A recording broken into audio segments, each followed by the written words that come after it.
Assalamualaikum warahmatullahi wabarakatuh. Baik, selamat pagi, siang, sore, atau malam untuk semuanya. Pertemuan berikutnya tentang eksplorasi dan pengembangan lapangan migas sampai kepada pertemuan yang keempat ya. Pertemuan yang keempat kita sekarang akan membahas tentang optimasi data geokimia dan analisisnya dalam kegiatan eksplorasi secara umum. Ini saya lebih akan menekankan pada bagaimana pemanfaatannya, dan mata kuliah untuk geokimia ini mungkin bisa diperdalam dalam mata kuliah geokimia hidrokarbon. Nah, berbicara tentang analisis geokimia, biasanya kita akan mengarah kepada batuan induk. Ya, sekedar mengingatkan saja bahwa batuan induk itu adalah batuan yang umumnya berbutir halus, serpih begitu ya, atau lumpur, batu lumpur yang mempunyai kemampuan untuk menghasilkan minyak dalam jumlah yang tertentu ya, yang ekonomis untuk nanti bisa bermigrasi ke reservoir. Nah, jadi dengan demikian ada beberapa terminologi. Ada yang reservoir itu bisa disebut sebagai reservoir yang immature apabila di dalam sosrok itu sendiri belum dianggap sebagai yang cukup untuk mengenerate hidrokarbonnya. Jadi itu masih dianggap sebagai potensial saja.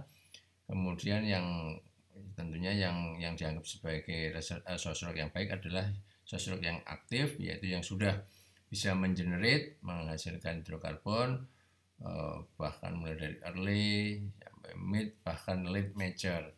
Sementara kalau yang sudah over mature itu ya sudah disebut sebagai sosrok yang sudah habis, gitu. Sosrok yang sudah habis, yang dia sudah tidak lagi menghasilkan hidrokarbon, dalam artian sudah terlewati masa dia memproduksi. Nah, contoh secara litologi itu ya serpih, batu gamping termasuk di dalamnya. Batu bara juga termasuk biasanya kategori batuan induk.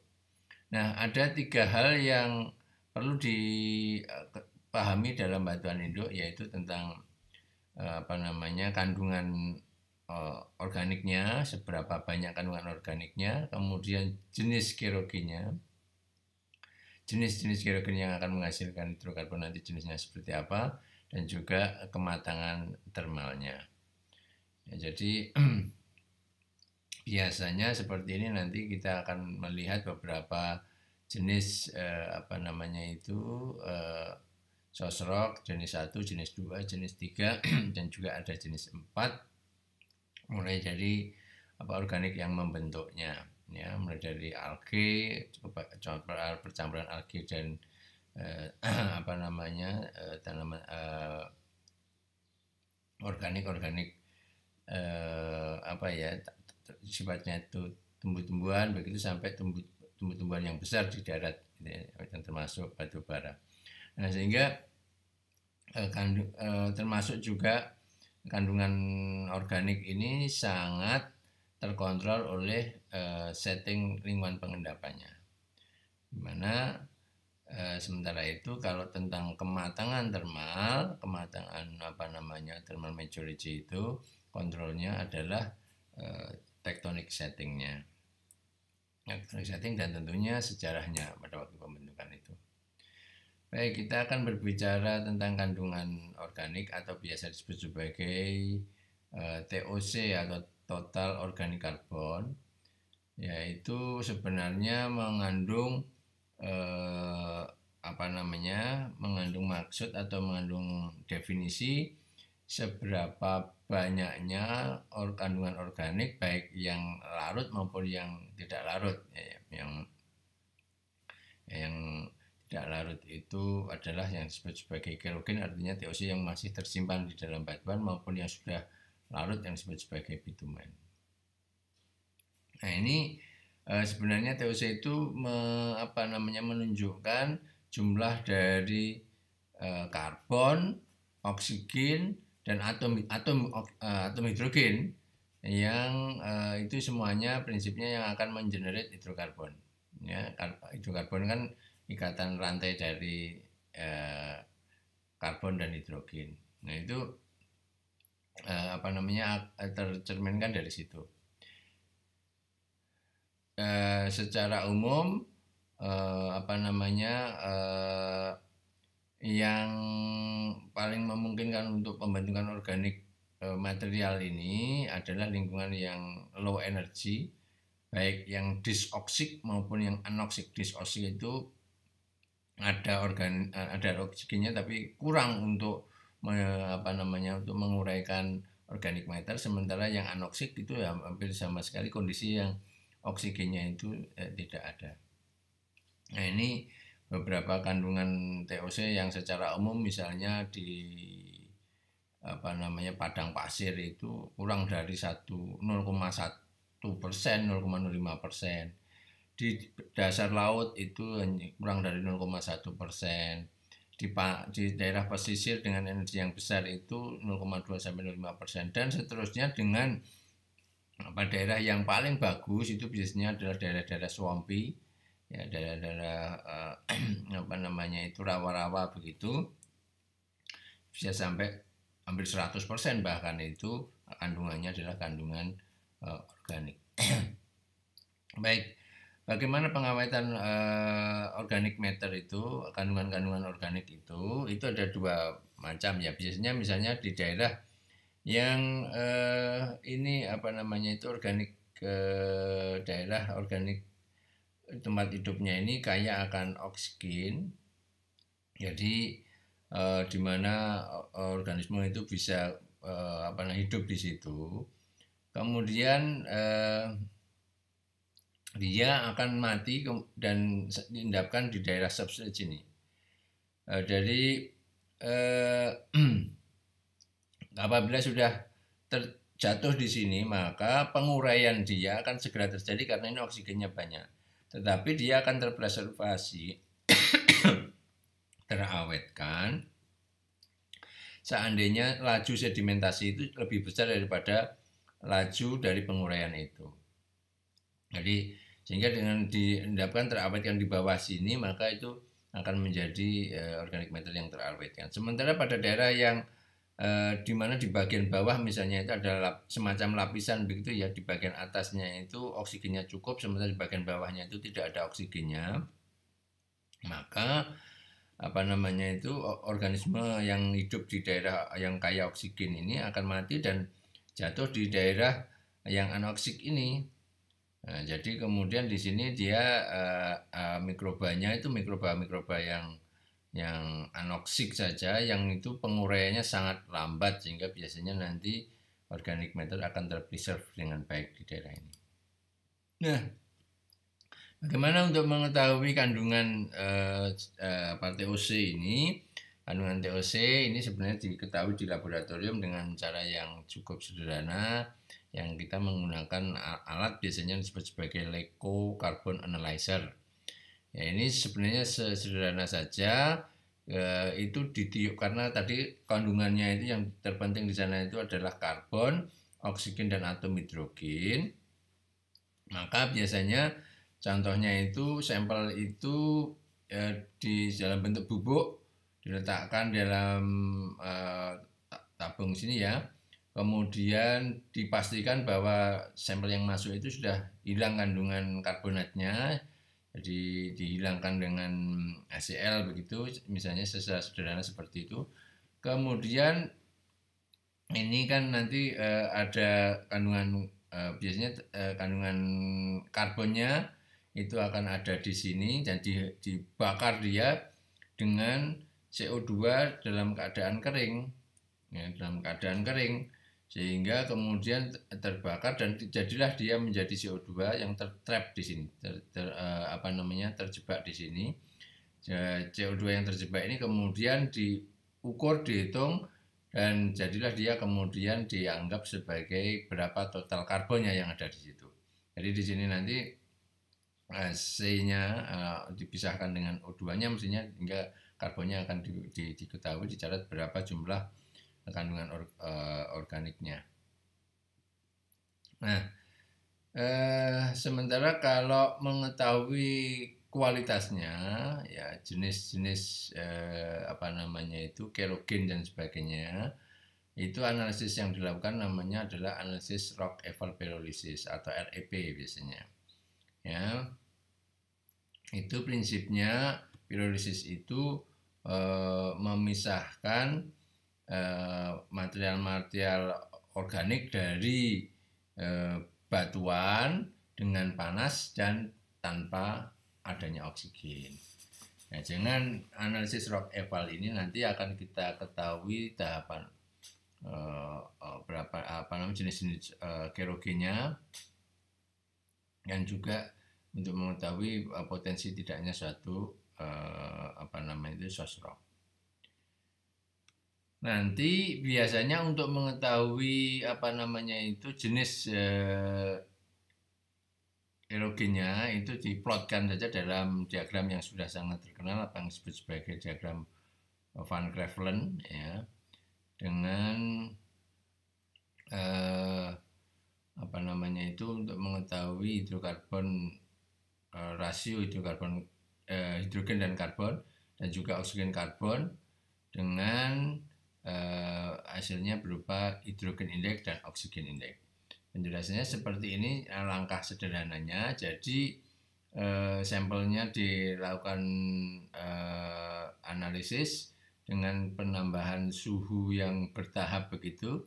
Kemudian akan ada beberapa puncak begitu ya, beberapa puncak yang kemudian disebut sebagai S1, S2 dan ini S3. Pada saat memuncak ini, suhunya yang naik ini kemudian akan dirilis S1, ini hidrokarbon yang lepas, kemudian S2 ini adalah hidrokarbon yang di dalam oksigen dari suhu maksimumnya, sehingga ini disebut sebagai Tmax, kemudian mengalami rilis dan CO2-nya yang terjebak di sini sehingga menjadi S3. Dan di sini TOC bisa dihitung, persen TOC juga bisa dihitung dari rumus ini, ya, dari rumusnya Tissot ini, jumlah persen TOC itu 0,082 S1 plus S2-nya ini plus S4 dibagi 10. Ya. Jadi ini S itu adalah derajat kelarutannya. Ini secara sederhana. Jadi rock sampelnya dimasukkan di sini, kemudian dihembuskan dengan helium, kemudian CO2-nya terjebak di sini, ditangkap CO2 detektor, kemudian yang hidrokarbon detektornya akan terpisah ke sini, dan kemudian akan muncul dari recordingnya itu C1, S1, S2, S3, di mana S1 itu adalah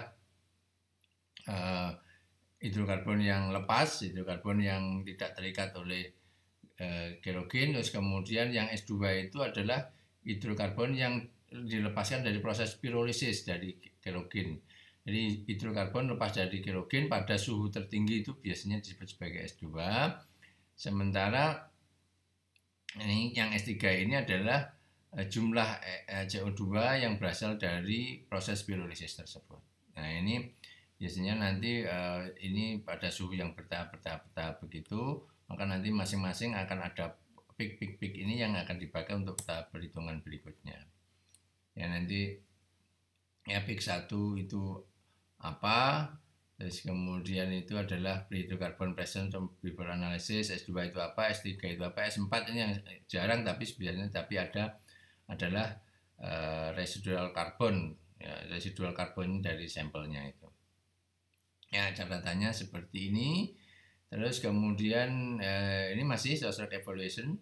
Ini tadi pemahaman tentang S1 itu apa, S2 itu apa, S3 itu apa. Nah, yang nanti biasanya rumus-rumus berikutnya yang akan dipakai itu S2 per S3 itu adalah indikasi apa namanya banyak sedikitnya hidrogen di dalam suatu kerogen. Kemudian TOC tadi sudah diketahui dengan rumus tersendiri ya, tadi TOC-nya ini tadi saya ulangi, TOC-nya pakai rumus ini. Nah, kemudian dibandingkan dengan S2-nya ini untuk mengetahui apakah batuan itu akan lebih mengenerate oil ataupun gas. Jadi semakin tinggi hidrogennya, maka dia akan semakin cenderung menghasilkan minyak. Kemudian Tmax itu adalah suhu yang digunakan untuk mencapai S2. S2 tadi adalah lepasnya hidrokarbon dari kerogen. Nah, ini untuk mengetahui nilai kematangan. Kemudian ini akan dilihat nanti dari vitrinic reflektan untuk mengetahui kapan imager sama lead measure-nya. Kemudian hydrogen index itu tadi sampel yang digunakan untuk mengetahui apakah dia relatif oil atau gas prone. Jadi rumusnya S2 dibagi persen TOC kali 100. Sementara yang oksigen index itu adalah jumlahnya oksigen yang digunakan sebagai indikator jenis kerogennya dan juga derajat degradasinya ya. Ini beberapa jenis kerogen tipe 1, tipe 2, tipe 3 ini secara geologi umumnya nanti dia kalau tipe 1 itu dari alge, kalau tipe 2 itu biasanya dari bakteri, fitoplankton dan sebagainya.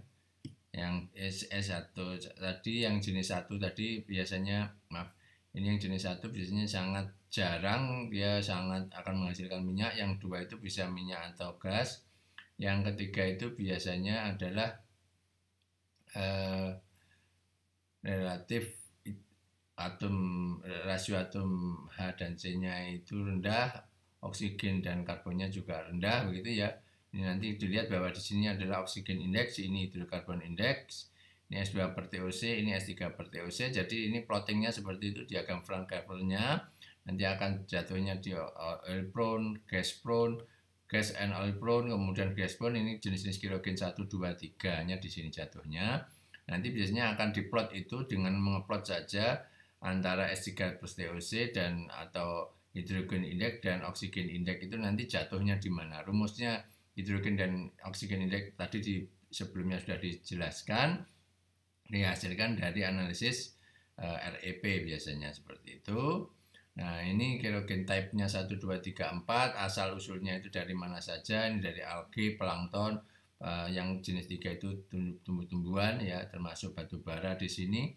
Yang keempat ini dari tanaman darat ini.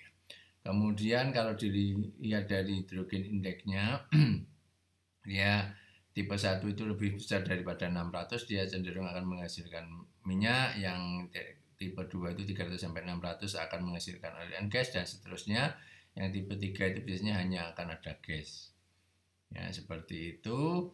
Kalau kita melihat dari deposition environment-nya, maka secara umum penghasil dari source rock tadi bisa dipisahkan misalnya dari yang sumbernya itu marine dan yang non marine. Kalau yang marine itu ya, ini yang A, ini yang marine bisa di daerah mana, cekungan yang tertutup, kemudian epikontinental marine dan sebagainya, bahkan sampai open ocean itu apa saja yang dihasilkan, kira-kira litofasisnya seperti apa, kerogen tipe yang dihasilkan. Ya, yang ini juga seperti ini ya, yang non marine itu berarti yang relatif coastal, kira-kira nanti dia akan menghasilkan kerogen tipe apa ya. Ini melihat apa namanya area di mana source rock itu kemungkinan diendapkan. Kemudian analisis yang berikutnya adalah apa yang disebut sebagai vitrinik reflektan. Vitrinik reflektan itu sebenarnya adalah analisis yang dilakukan untuk batu bara, ya, itu untuk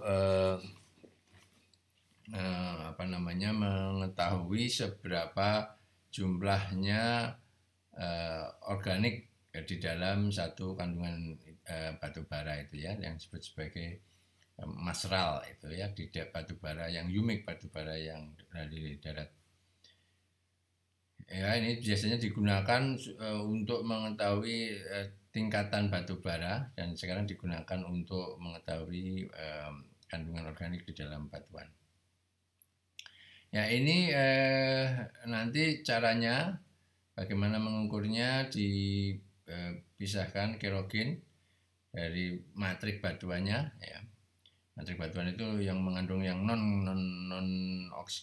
organik lah, misalnya ya mineral-mineralnya dipisahkan, kemudian dimasukkan di dalam epoksi seperti lem gitu, di apa namanya dilem, terus kemudian di semacam membuat sayatan tipis itu di apa namanya digosok, terus kemudian diukur ya, diukur dengan foto multipliernya ini. Jadi seberapa banyaknya apa namanya pantulannya, ini beamnya itu cahayanya dari pantulan masing-masing material tadi itu, kemudian ketemulah yang namanya apa namanya vitrinik reflektannya, yang mulai imager sampai major. Nanti RO-nya ini namanya nilai RO itu biasanya nanti akan menentukan juga jenis-jenis dari tingkat kematangan satu source rock itu,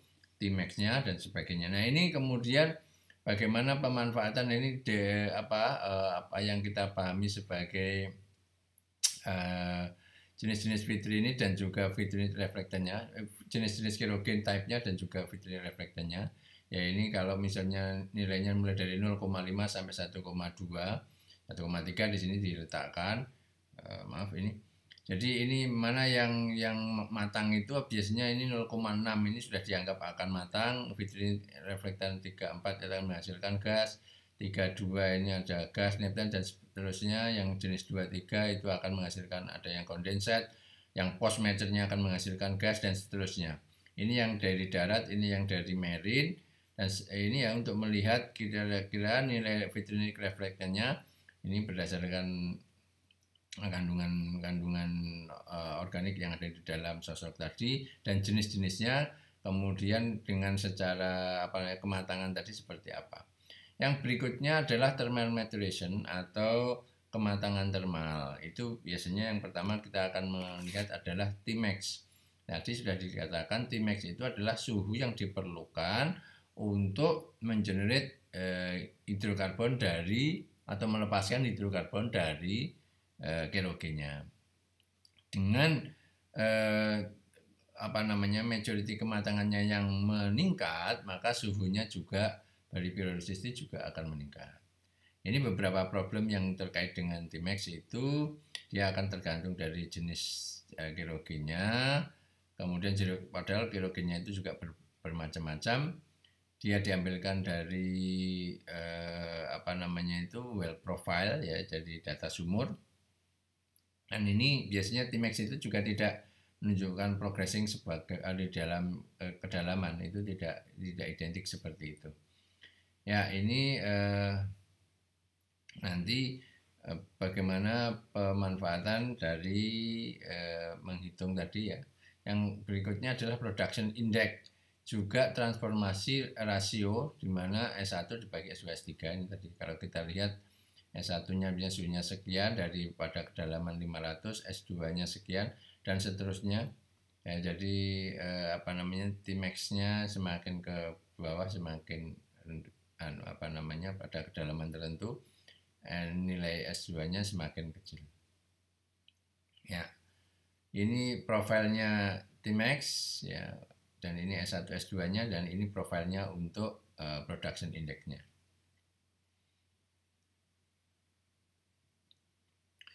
Baik, bagaimana sekarang kita akan membangun suatu model di bawah permukaan untuk mendapatkan gambaran suatu sosrok itu matang atau belum, matangnya kapan, kemudian kerogen type-nya jenisnya apa, itu adalah suatu analisis yang dilakukan semuanya di batuan induk. Ya, ini biasanya kita kemudian membuat modeling bawah permukaan yang dengan menggunakan software yang biasanya itu kita biasanya menggunakan Petromod.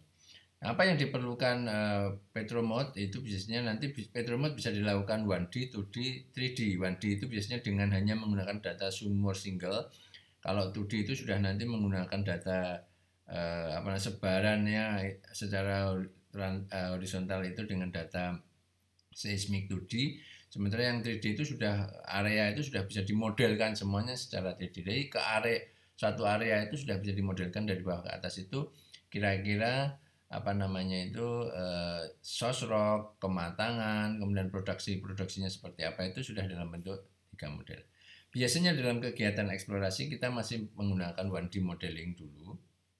Apa yang menjadi inputnya nanti adalah informasi tentang stratigrafi, umur, tentang litologi, kemudian sosrok propertiesnya tadi apa saja ya ini.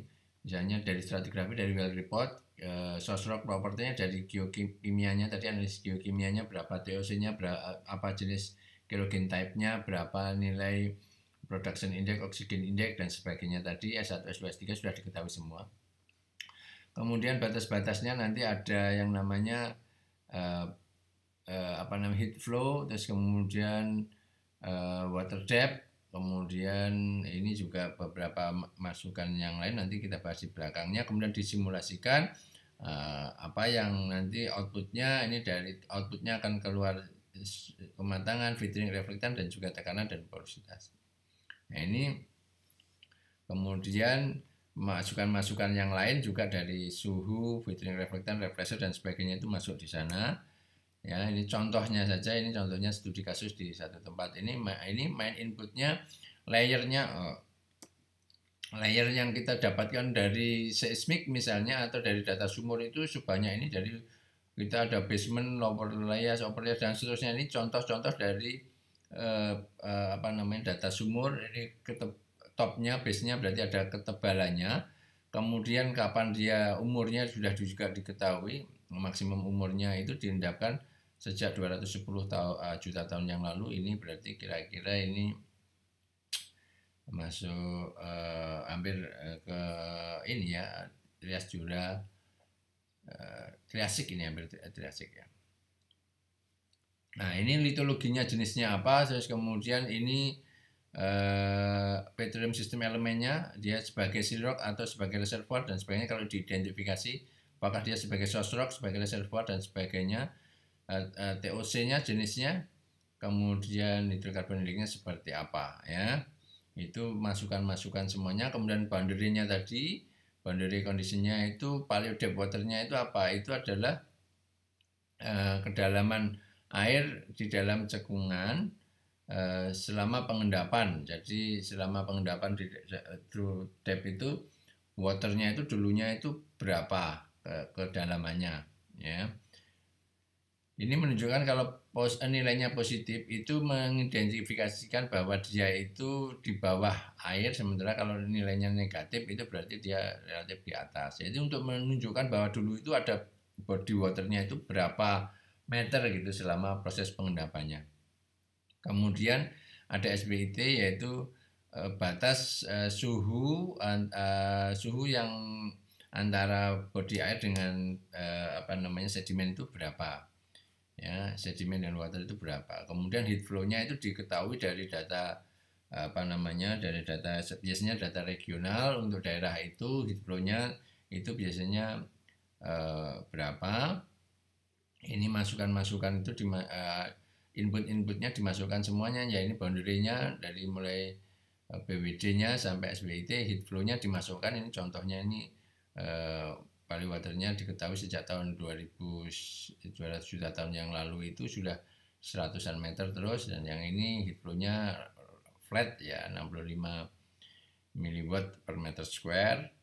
Terus kemudian ini SBIT-nya juga dimasukkan sebagai komponen itu ya. Ini Terus kemudian dilakukan pemodelan dari data ini, inputnya dari vitrinik reflektan juga, kemudian dari suhunya ya, suhu yang ada di situ dimasukkan, informasi suhunya dari pemboranya dimasukkan. Kira-kira ini adalah vitrinik reflektan, kalau ini suhu, ini kedalaman. Ya, terus kemudian ini untuk sekali lagi sebagai input untuk model 1D-nya. Kemudian ini diplotkin di Petrumut-nya. Nah, ini adalah kedalaman, yang di sini adalah umurnya. Maka kita akan melihat bagaimana profil kedalaman dulu pada waktu awal sekali Jurassic ya. Ini early, middle, upper mestinya ya. Ini early Jurassic-nya. Ini masih dalam keadaan dan seterusnya. Berdasarkan berjalannya waktu dia akan semakin dalam. Ini berdasarkan tektonik juga, ini masuk di sini. Dan seterusnya sedimen-sedimen yang lain juga demikian diplotkan sampai kedalaman sekian dengan umurnya yang ada di situ. Ini plotting umur dan kedalamannya akan dihasilkan profil seperti ini. Kemudian diplotkan, dikawinkan dengan dioverlaykan dengan suhu dan vitrinik reflektannya, depth, kemudian waktu ini dimasukkan vitrinik reflektannya dan ada juga maka akan dihasilkan seperti ini ya, ini akan dihasilkan bahwa yang merah ini adalah RO-nya sudah lebih dari 1,2 sampai 2, ini berarti sudah akan menghasilkan gas. Yang ini relatif nanti early oil dan ini masih immature karena masih 0,6, biasanya poinnya RO-nya ditaruh 0,6. Jadi yang ini relatif akan immature, yang ini sudah mature. Ya, kemudian modelnya itu dibangun, diplotkan untuk mendapatkan migration pathway. Nah, jadi kita akan meletakkan di sana, diketahui bahwa contoh yang lain ini dari model yang tadi, kedalamannya dan sebagainya, terus kemudian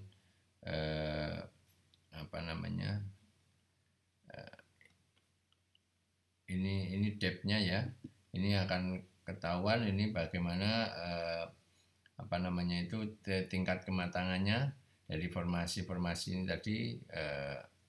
Bagaimana masing-masing itu kemudian bisa diplotkan untuk mengetahui zona di mana dia very mature sampai immature-nya. Ya, dan kemudian di sini diplotkan di area itu mana kira-kira area yang akan menjadi trappingnya dan mana daerah yang menjadi source rock-nya, sehingga ini daerah yang source rock menjadi kitchen area-nya ya, contohnya ini adalah dianggap sebagai kitchen area. Yang merah-merah ini adalah menunjukkan migration pathway-nya, sementara yang hijau ini adalah migration pathway untuk oil, yang merah ini gas. Jadi dari sini diketahui bahwa dari area kitchen ini gas dan oil itu bisa bergerak menuju ke masing-masing lead yang sudah diidentifikasi dari seismik itu. Dia dimungkinkan, dimodelkan itu akan ada migrasinya sampai sana. Semakin awal ini semakin besar, semakin kecil ke sana semakin hilang warnanya. Itu menunjukkan bahwa pemodelan ini menunjukkan bahwa hidrokarbon oil itu akan semakin kecil menuju ke titik ini, sementara yang banyak itu adalah gas ya, seperti itu. Kemudian yang terakhir dari suatu kegiatan analisis geokimia adalah membangun timeless chart ya, ini berdasarkan masukan-masukan yang ada dan kita sudah bahas itu. Source rock-nya ini ada berapa jenis source rock, reservoir-nya ada berapa jenis, seal rock-nya ada berapa jenis, dan seterusnya. Kemudian kita pahami struktur yang terjadi di sana terbentuknya kapan dan bla bla bla, yang akhirnya semuanya critical moment-nya kapan. Ini adalah waktu yang paling optimum terjadinya akumulasi hidrokarbon. Kemudian tugas yang terakhir dari kegiatan geokimia adalah membangun petroleum play concept. Jadi di sini tadi sudah dijelaskan bagaimana kira-kira modelnya, lapisan-lapisan yang ada, formation yang ada itu tadi dengan tingkat kematangannya ini ada ditentukan. Ini gas window, yang di bawahnya ini akan menghasilkan gas, yang ini ditentukan ini oil window, berarti ini adalah akan menghasilkan oil apabila ini diidentifikasi sebagai source rock yang matang, atau diidentifikasi dia mempunyai source rock, di sini juga mempunyai source rock, maka dia di sini akan menghasilkan gas, yang di sini akan menghasilkan oil. Kemudian dua-duanya bermigrasi melalui carrier bed dan juga fault ini untuk menuju kepada trapnya masing-masing. Ya, jadi saya pikir itu analisis geokimia untuk kegiatan eksplorasi migas. Jumpa lagi untuk pertemuan berikutnya. Assalamualaikum warahmatullahi wabarakatuh.